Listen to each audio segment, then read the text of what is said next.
Et bien bonjour à toutes et à tous, bienvenue sur ma chaîne YouTube des figurines et des jeux pour une nouveauté de mon partenaire Mantic Games. Mantic France m'a envoyé ce superbe coffret rempli de plein de boosters. Donc je les remercie énormément. Ce que je vous propose dans cette vidéo, c'est qu'on va découvrir Star Saga par son unboxing et la présentation des différents composants de ce jeu d'aventure de science-fiction pour 1 à 5 joueurs. C'est le pendant futuriste de Dungeon Saga que vous connaissez. Ce que je vous propose de faire, c'est de faire cette vidéo en deux parties. La première vidéo, on va voir un petit peu ce que contient la boîte de base et ensuite on regardera tous les boosters que m'a envoyé mon partenaire. Écoutez, ce que je vous propose de faire, c'est de faire disparaître pour l'instant les boosters et on va se consacrer sur la boîte de base. Mais ce n'est pas tout. La petite surprise de cette vidéo, c'est que Hobbyshop m'a aussi donné une boîte de Star Saga pour les fêtes. Je vous remercie énormément. Alors ce que je vous propose de faire, j'avais parlé dans une de mes vidéos pour fêter les 3000 abonnés d'organiser une tombola. Alors j'ai envie de faire ça bien, j'ai pas envie de mettre un lot comme ça, tous les 500 abonnés, tout ça. Donc là, je vais remettre en jeu cette boîte parmi les nombreux lots qui vont arriver, notamment de Normandie Wargame and Battlefield, qui nous prépare quelques petites surprises. Donc ça sera le lot numéro 1, on va dire en partenariat avec Mantic France et Hobbyshop. Voilà, on va fusionner nos partenariats. Et elle sera remise donc en jeu lors de la tombola 2018. Voilà, la petite surprise était là et hop, on met de côté. Ce que je vous propose de faire, c'est que maintenant on passe à l'unboxing de Star Saga, la boîte de base.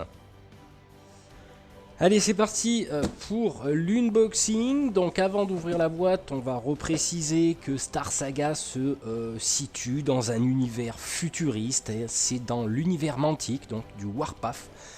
Donc nous allons retrouver pas mal de figurines, pas mal de décors, pas mal de choses comme ça, de missions. Enfin, il y a tout un background futuriste dans ce jeu. D'ailleurs, à ce sujet, je précise qu'on fera une partie d'initiation à Hobbyshop, une petite partie avec Alex, le peintre officiel. Donc là, nous allons d'abord, dans un premier temps, regarder ce qu'il y a dedans. Donc c'est pas une boîte qui est énorme, mais qui est profonde. Concernant tous les accessoires qu'il y a à l'intérieur. Alors, qu'est-ce qu'on retrouve? On va retrouver là-dedans les cartes, les différentes cartes des personnages. Donc, je sais qu'on a 4 personnages. Donc, on a Alice, qui est une espèce de psy, qui utilise des pouvoirs psy. On a Hogan, qui est un nain. Qui est un bricoleur, qui est un tas de choses comme ça. Nous avons un docteur, nous avons un enforceur, nous avons pas mal de choses comme ça, différentes, des aberrations, Alors je disais qu'il y a 4 personnages, il y en a plus, je dis des bêtises. Apparemment, parce que si je prends les cartes bleues et je prends les cartes rouges, donc il y a 6 personnages. Donc on a un capitaine plutôt spécialisé en tir, on a une espèce de Wrath, donc c'est un combattant au corps à corps, on a le diable, c'est un humain, c'est au combat rapproché, tir survie, on a un robot et on a les persos que je vous avais dit tout à l'heure. Donc effectivement ça contient 6 personnages, donc il doit y avoir 6 figurines logiquement. Et nous avons les méchants en rouge, le Nexus. Donc on a un enforceur, on a le docteur, voilà ce que je disais tout à l'heure, une espèce de docteur autopucie, je ne sais pas trop ce que c'est, une aberration, on verra la figurine après, un stockage de données organiques et un commandant de la garde. Donc voilà, pour ça nous avons dedans les figurines. Alors ce que je vous propose de faire, c'est de regarder après les figurines en détail. Il y en a, je crois qu'il y en a plus de 30. On a des dés.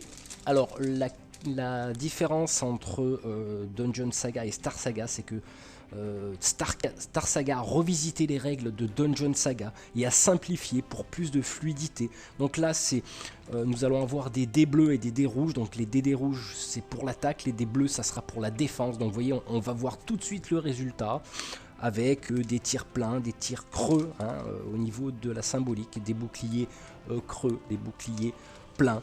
Voilà, donc tout ça est très très simplifié, donc il n'y a pas de souci là-dessus, c'est très très fluide, ça reste dans l'esprit mantique. Alors on a des petites agrafes que je sais pas trop à quoi ça sert, peut-être marqueur de points de vie, je suppose. Nous avons dans cette boîte aussi également, alors vous pouvez remarquer que tout est rangeable, et c'est ça qui est super comparé à Dungeon Saga. Voilà, ça a été repensé. Donc on a des cartes, j'en montrerai quelques-unes, je ne vais pas tout spoiler.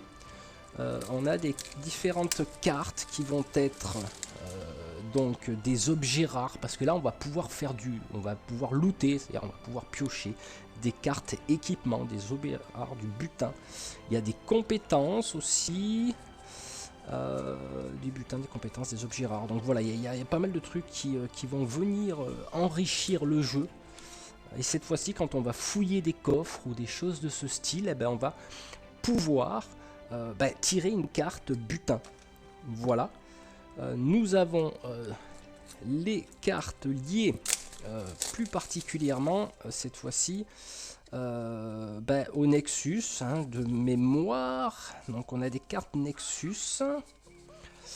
Et on a des cartes d'équipement déployables. Alors oui, ça, voilà, ça on va pouvoir déployer des fusils sentinelles qui vont réagir en fonction de l'ennemi dès qu'il va se déplacer ou s'activer. Des champs de force, on va pouvoir se protéger, poser un champ de force, et ça, de mémoire, ça va pouvoir se protéger de 2 cases de circonférence. Donc voilà, nous avons des pouvoirs mental, on a un pouvoir mental, alors tout ça est lié, alors hormis ces cartes là qui sont bleues, tout ce qui est sbires, on va trouver les sbires, alors des points mantiques, il va falloir que peut-être qu'un jour je les dépense parce que j'en ai pas mal. Au niveau des sbires, on a différentes cartes qui sont liées aux sbires du Nexus, parce que vous allez devoir combattre cette méga corporation qui, dedans il faut voler des documents, des tas de choses comme ça, il y a pas mal de missions sympas, des gardes, des patrouilleurs, des techniciens de laboratoire, patrouilleurs de la corporation, des marines, voilà, et les cartes du Nexus avec bien sûr des pouvoirs mentaux. Donc voilà, qui vont permettre d'influer sur le jeu. Et je crois que ça doit être la pioche, le deck de pioche du Nexus. Voilà, ça c'est pour la partie carte. Alors là nous avons le reste des figurines. Et bien, effectivement on a bien 6 figurines. On va regarder en détail tout à l'heure. Différentes figurines. Et nous avons aussi tous les décors qui vont avec. Alors ça c'est génial parce qu'il y a des décors futuristes, des postes, des portes, des coffres. On va jeter un coup d'œil aussi après tout ça. Alors je suppose que c'est pas tout. Je suppose qu'on doit soulever ça. Et on retrouve des décors encore. Et cette fois-ci c'est plutôt lié aux portes. Voilà, et super sympa. La petite livrée des règles. Le journal d'émission. Alors parce qu'effectivement, si on se base sur Dungeon Saga, on va avoir des missions au niveau du jeu. Et on va trouver ensuite, nous avons 4 planches cartonnées. Donc voilà. Alors, on va retrouver des salles, bien sûr, des couloirs, des jetons. On va retrouver des symboles de portée, portée courte, portée longue, tout ce qui est tir. Ensuite, là, de mémoire, c'est des petits jetons qui vont permettre d'être placés à côté des portes. Et pour activer la porte, pour la craquer, il va falloir se connecter à un terminal. Et puis, il faudra faire des réussites en fonction du chiffre qu'il y a dessus pour ouvrir la porte. Et là, nous avons, alors toujours de mémoire, c'est la zone de spawn du Nexus. Voilà, parce qu'on peut jouer à un seul joueur. Donc voilà, il y a des zones de spawn. Il y a d'autres petits pions. Donc c'est du recto verso comme vous avez pu le voir dans toutes les pièces. Alors ici nous avons des petits pions qui servent comme marqueur de points de vie sur la fiche des personnages, parce que vous pouvez voir que sur les fiches on a des symboles comme ça, et donc là on a 5 points de vie, et on peut voir qu'effectivement il y a des points de vie verts, et ensuite on tombe dans le rouge, donc là ça va nous enlever un dé où on va avoir des malus, donc ça reprend un peu le système de Dungeon Saga, mais d'une façon beaucoup plus fluide. Marqueur de lance-flamme, encore des points de vie, et encore des déplacements, des salles pour se déplacer. Donc on le voit, je ne sais pas si on va bien le voir à la caméra, mais si vous voulez, les cases sont marquées d'une façon très très discrète, et c'est ce qui permet de rentrer un peu plus en immersion. Donc il y a des tout petites croix blanches, j'espère qu'on les voit, c'est pas très très voyant, mais c'est très discret, et ça je trouve que c'est bien trouvé. Par exemple, si on regarde ici, on voit une toute petite croix blanche, et ça permet de rester en immersion et de ne pas avoir forcément des cases dessinées. Voilà, bah écoutez, ce que je vous propose, c'est qu'on jette un petit coup d'œil vite fait aux cartes, aux figurines, et puis je ferai un petit placement de simulation de jeu. Allez, je reviens tout de suite. Voilà, quelques petites cartes du Nexus. Alors j'ai pas trop envie de vous spoiler, donc j'en ai mis de côté. Là on a par exemple des victimes contaminées, des patrouilleurs, des techniciens de laboratoire, une aberration qui est un boss. Là nous avons quelques cartes des mercenaires avec Alice, hein, la psy, le pouvoir psy, le fusil sentinelle. Ensuite nous avons là les cartes objets rares. Nous avons un champ de diffraction, un butin, une seringue d'adrénaline, des compétences qui vont permettre justement d'améliorer certains jets, le deck du Nexus, parce qu'effectivement on pourrait jouer contre un autre joueur qui va incarner en tant que maître du jeu, ou le maître du Nexus, comme ça se faisait d'ailleurs dans Dungeon Saga, avec son deck spécialisé. Des événements, etc. Voilà un petit peu ce que je fais le tour. Comme je vous dis, j'ai pas trop envie de spoiler le jeu. Je vais maintenant vous montrer quelques décors en gros plan. Allez, avant de passer aux décors et figurines, j'ai pas pu résister de vous présenter une carte de caractéristiques. Donc là, il s'agit du capitaine Erika Dulinski. Donc en haut à gauche, nous pouvons voir qu'il y a un chiffre, c'est le nombre de points que coûte la figurine. Et en dessous de son nom, on peut voir que c'est un humain tactique. Et tir et tactique, pardon. Donc on peut déjà cerner le personnage, c'est un humain, c'est franchement c'est du tir, quoi. C'est pas forcément du corps à corps. D'ailleurs on va voir au niveau des caractéristiques. Première caractéristique, donc c'est son déplacement en case. En dessous nous avons le nombre de dés qu'elle lance à son tour pour tirer, hein, son action de tir. Donc là on peut voir que c'est 4 dés. Par contre, en corps à corps, en dessous, elle a 3 dés. En armure, elle a 3 dés. Et en bidouillage, on va dire, là, c'est pour hacker les ordinateurs. Donc, elle a 2 dés où il faudra faire des succès. Et en fonction du nombre de succès, on pourra déverrouiller des portes ou faire des tas de choses. Voilà, ça, on rentrera plutôt dans les détails dans la partie d'initiation. En dessous, nous avons les points de vie qui sont à peu près le même fonctionnement que dans Dungeon Saga. Donc, on a une partie verte où elle est relativement bien, une partie rouge où là, ça commence à être un peu merdique. Hein. Elle va sûrement perdre des dés et des choses comme ça. Ensuite, en dessous, on a qu'est-ce qu'elle possède? Un fusil laser d'assaut, c'est une arme à distance et la portée est longue, comme on a vu sur les réglettes de portée. Et ensuite, on a en dessous, en tout petit, ses exploits, ce qu'elle peut faire. Par exemple, là, elle peut tirer jusqu'à 3 fois, résolver les tirs l'un après l'autre. Alors, je suppose que ça correspond à Dungeon Saga, au talent héroïque ou quelque chose dans ce style. Je ne me rappelle plus trop comment ça s'appelle.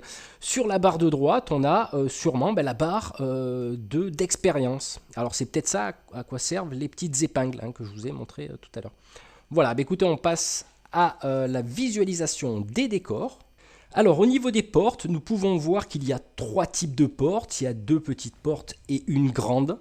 Donc il n'y a pas forcément plus d'incidence dans le jeu. On peut voir qu'il y a une petite porte complètement fermée et une petite porte avec une espèce de lucarne et une grande porte. Alors Je ne sais pas s'il y a des règles particulières par rapport à ces portes. Je sais simplement qu'il faut arriver à les ouvrir en hackant un ordinateur, en faisant un G et en faisant des succès.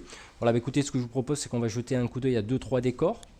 Donc voilà, toute une ribambelle de décors. Alors j'ai pas tout mis, j'ai mis des exemplaires un petit peu de chaque. Donc là on retrouve une armurerie, une espèce de meuble. Ici pareil, des caisses, des terminaux informatiques qu'il faudra hacker pour ouvrir des portes. On a enfin pas mal, pléthore de choses sympathiques, des tables aussi. Et une espèce de table-banc voilà, qui permettront, sûrement au niveau des bloquants, des lignes de vue, etc. Donc là, vraiment, on a tout ce qu'il faut pour entrer en immersion dans une base spatiale, dans un vaisseau, dans une station, voilà, sur une planète. Enfin, après, c'est vous qui verrez. On va passer maintenant aux figurines du Nexus. Alors voilà les figurines de base du Nexus, donc je suis désolé pour la couleur, je ne peux pas mieux faire, donc c'est rouge, mais je peux vous dire qu'en regardant de très près, il y a quand même des détails assez sympathiques, et je pense que ça va être des figurines aussi sympathiques à peindre. Ce que je vous propose de faire, c'est on va jeter un coup d'œil du côté de certains boss. Alors voici les boss du Nexus, donc on retrouve le fameux docteur, le fameux stockage organique, enfin bref, là c'est tous les boss du Nexus, un espèce de capitaine à droite. Voilà, donc je pense qu'on fera des tutos de peinture au fur et à mesure, comme je vous dis, moi c'est une histoire de temps en ce moment, les tutos de peinture. Donc, mais c'est des figurines quand même qui sont super sympas. Je pense qu'il y a eu un meilleur travail de sculpture sur Star Saga, me semble-t-il, à vue de nez comme ça par rapport à Dungeon Saga. Ce que je vous propose de voir, c'est la figurine massive de l'abomine, espèce d'abomination de l'espace.